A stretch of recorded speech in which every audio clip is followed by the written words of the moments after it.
Assalamualaikum warahmatullahi wabarakatuh. Perkenalkan, nama saya Devia Livia. Saya prodi akuntansi dari Fakultas Ekonomi dan Bisnis Universitas Pancasakti. Di sini saya akan menjelaskan tentang etika tanggung jawab sosial perusahaan. Baik, di sini saya akan menjelaskan terlebih dahulu tentang etika bisnis. Apa itu etika bisnis? Etika bisnis adalah kode etik yang diterapkan dalam perusahaan untuk melakukan kegiatan bisnisnya. Etika bisnis ini sangat penting diterapkan dalam perusahaan agar perusahaan memiliki fondasi yang kuat dan menciptakan value yang tinggi. Setiap perusahaan memiliki tanggung jawab sosial dan merupakan bagian dari etika bisnis, yaitu adanya kesadaran perusahaan bahwa keputusan bisnisnya dapat mempengaruhi masyarakat. Tanggung jawab sosial perusahaan adalah wujud kepedulian suatu usaha pada masyarakat dan lingkungan sekitar di mana usaha tersebut berada. Arti yang lebih luas dari istilah ini adalah tanggung jawab perusahaan terhadap pelanggan, karyawan, dan kreditornya. Di sini ada tanggung jawab sosial atau Corporate Social Responsibility atau CSR adalah sebuah konsep bahwa organisasi, khususnya perusahaan, adalah memiliki suatu tanggung jawab terhadap konsumen, karyawan, pemegang saham, komunitas, dan lingkungan dalam segala aspek operasional perusahaan, seperti terhadap masalah-masalah yang berdampak pada lingkungan seperti polusi, limbah, keamanan produk, dan tenaga kerja. Di sini juga ada pengertian CSR dapat dilihat dalam Undang-Undang Nomor 40 Tahun 2007 tentang Perseroan Terbatas (UU PT) Pasal 1 Ayat 3 yang menyatakan sebagai berikut.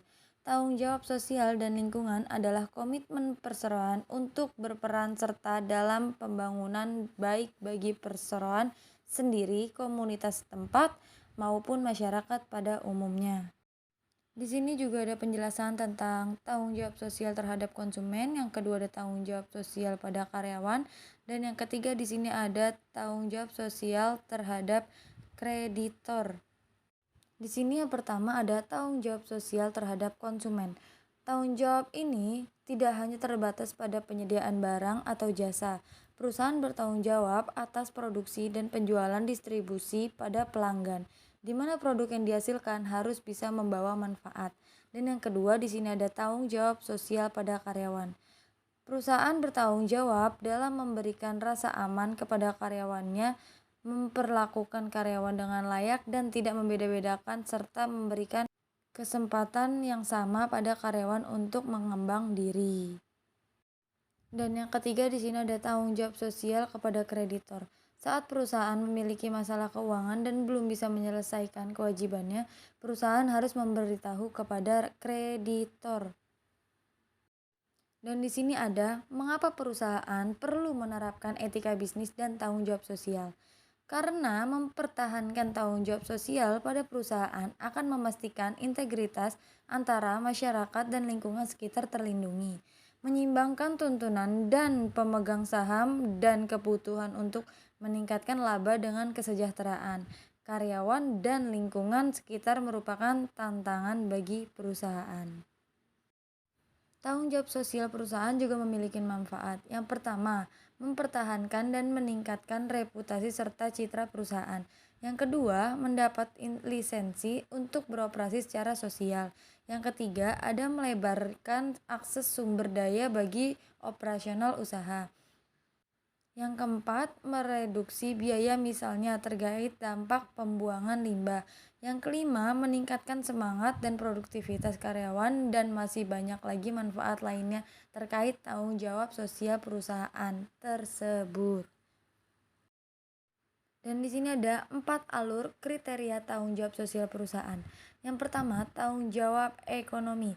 Tanggung jawab ekonomi yang dimaksud adalah keuntungan finansial. Pandangan ini mengaitkan bahwa perusahaan harus dioperasikan dengan berbasis laba dengan misi tulangnya, yaitu meningkatkan keuntungan selama berada dalam batas-batas peraturan pemerintah. Yang kedua, ada tanggung jawab legal. Tanggung jawab ini didefinisikan sebagai apa yang dianggap penting oleh masyarakat sehubung dengan perilaku perusahaan yang layak. Yang ketiga ada tanggung jawab etika. Kebijakan dan keputusan perusahaan yang didasarkan pada keadilan yang bebas dan tidak memihak menghormati hak-hak individu serta memberikan perlakuan beda untuk kasus yang berbeda yang menyangkut tujuan perusahaan. Yang keempat, di sini ada tanggung jawab sukarela dan diskresioner.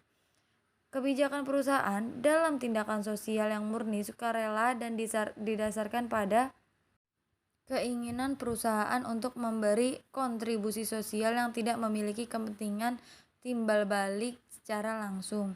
Kegiatan tanggung jawab sukarela meliputi kontribusi amal yang dilakukan perusahaan dan tidak mengharapkan imbalan. Dan di sini ada faktor-faktor yang mempengaruhi tanggung jawab sosial perusahaan dan etika bisnis. Yang pertama, faktor luar, eksternal, yaitu pelanggan dan konsumen. Yang kedua ada pemasok, supplier atau vendor. Yang ketiga ada pemerintah dan yang keempat ada serikat pekerja. Lalu di sini juga ada yang internal atau dalam, yaitu ada pertama ada karyawan dan yang kedua ada pemegang saham. Di sini disimpulkan etika bisnis dan tanggung jawab sosial perusahaan merupakan kunci keberlanjutan perusahaan dalam jangka panjang. Keduanya merupakan dua hal yang sama pentingnya dilakukan oleh perusahaan apapun bisnisnya. Kritik atas tanggung jawab akan menyebabkan suatu alasan di mana akhirnya bisnis perusahaan dipersalahkan. Contohnya, ada kepercayaan bahwa program CCR seringkali dilakukan sebagai suatu upaya untuk mengalihkan perhatian masyarakat atas masalah etika dari bisnis utama perseroan.